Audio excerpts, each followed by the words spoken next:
Let's see how to get graph paper in Microsoft Word. So first off, we want to open Microsoft Word. And as you can see right here, we have our document ready. Now, to create a graph paper in Microsoft Word, what we can do is use a table to create that graph paper design.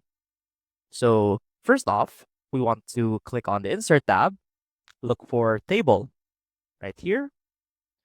Now from here, click on Insert Table. And for example, we can use whatever table size we want. So for example, let's go ahead and put 20 by 20. And from there, we can click on this little icon right here.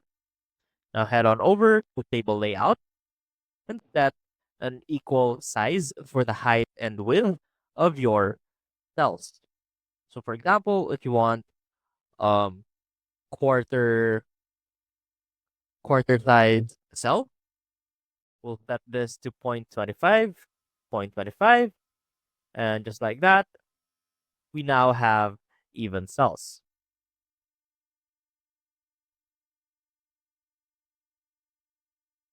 And to fill out the entire paper, we can simply add columns to the right as well as below.